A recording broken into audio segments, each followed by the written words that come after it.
Welcome, welcome, welcome to Story Time with me, Miss Sheila. I hope you're having a great day. Today, we're going to read the story, Ben and Emma's Big Hit.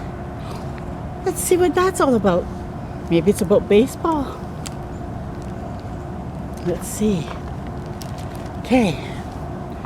When Ben walked up to home plate to bat, he saw everything. He saw the diamond-shaped field, he saw the dome of the pitcher's mound, and he saw the curve of the ball as it left the player's hands. All those shapes told a story to Ben, a story about playing the very best game of baseball he could. Oh, there's Emma throwing, being the pitcher, and Ben is being the batter.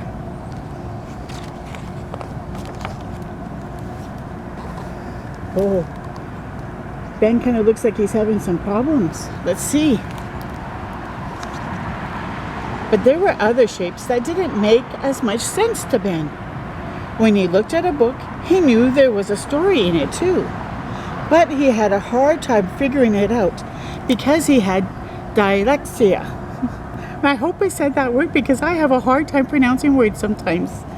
So, dyslexia is when a person, when they're trying to read a book, all the letters are all scrambled up, and they need to find a way to be able to focus a little bit differently than others, to be able to actually read and understand what's being written. That's why Miss Kim's coached him in reading, just like Ben's little league coach trained his team in baseball. Miss Kim trained her team of students in reading by connecting letters to their sounds. She taught them the letter B.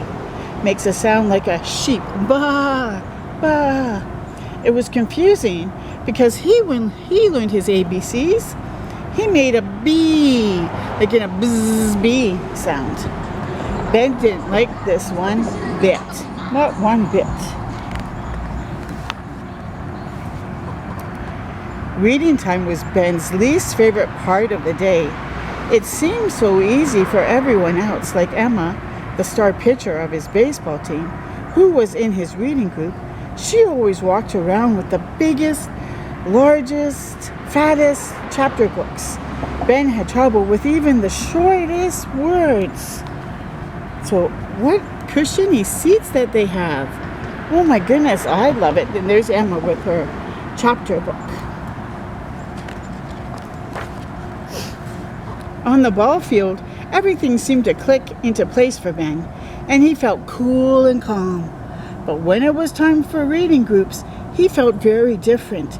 His belly ached, and he started to sweat. It felt like going up against the hardest team in the league every single day. Oh my goodness.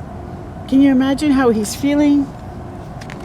Do you ever get those things in your stomach, like belly aches or butterflies?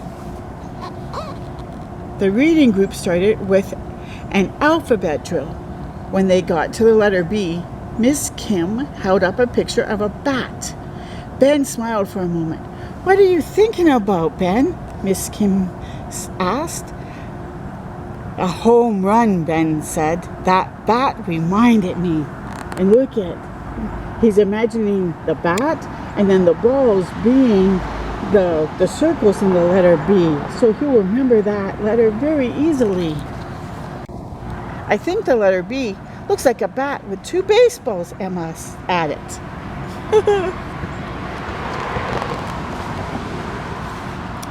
They finished the alphabet, and then Miss Kim started putting letters together into words for Ben and Emma to practice reading. But Ben didn't read words like he knew he was supposed to. He wasn't able to connect the letters to their sounds. Nothing made any sense. Bat, Emma said when she looked at the first word Miss Kim had put up. "Good," Miss Kim said, and Emma smiled. "How did you know that, Ben?" whispered to Emma.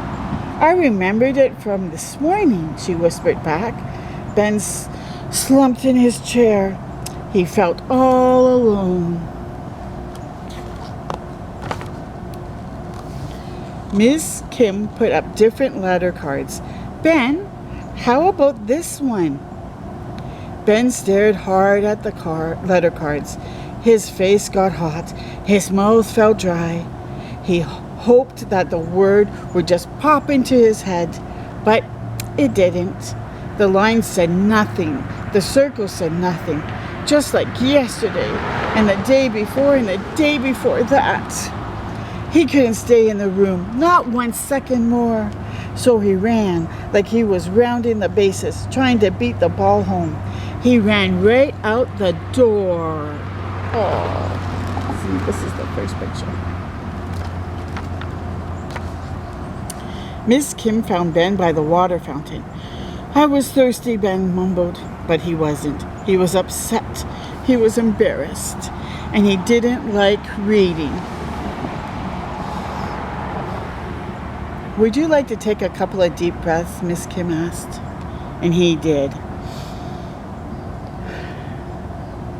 Soon Ben and Miss Kim waded back into the classroom.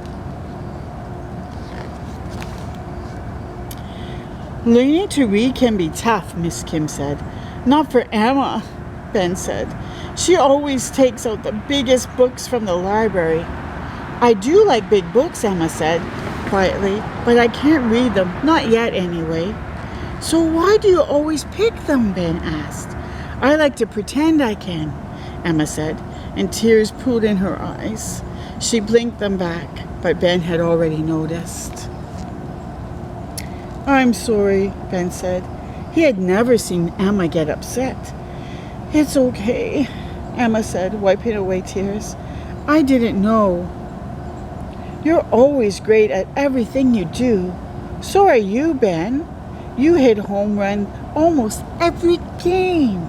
I guess, Ben said. But baseball is fun. Even so, Ms. Kim said, you have to practice and try hard, right? Ben nodded. When we practice reading, you show yourself every day how hard you can try, Miss Kim said. Miss Kim taught Ben and Emma to sound out letters to read the word hit. When I was a kid, I never once got a hit, Miss Kim said. Really? Ben and Emma couldn't believe it. Never, Miss Kim said. And I loved baseball, but reading came easier to me than hitting ever did. Ben and Emma looked at each other. Then Ben said, maybe we can teach you at recess. Miss Kim thought about it for a moment. I'd really like that, she said.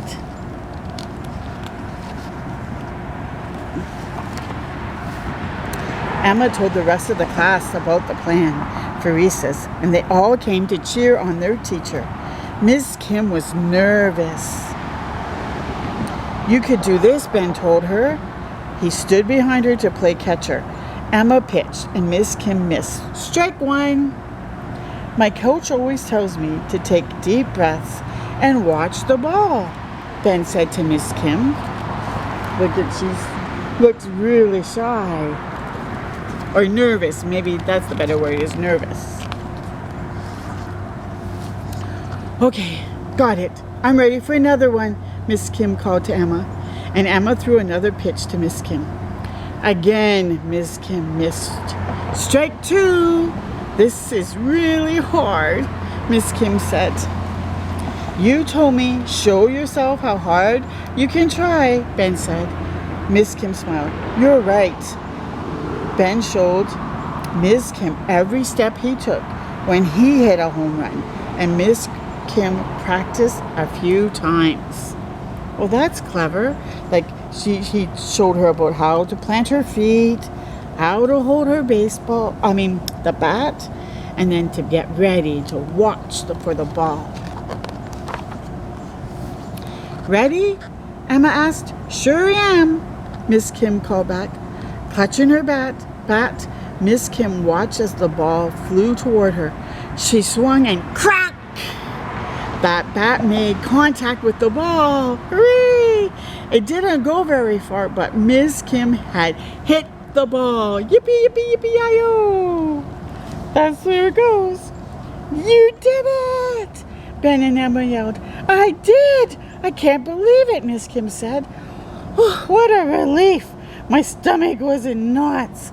I know all about that feeling, Ben said.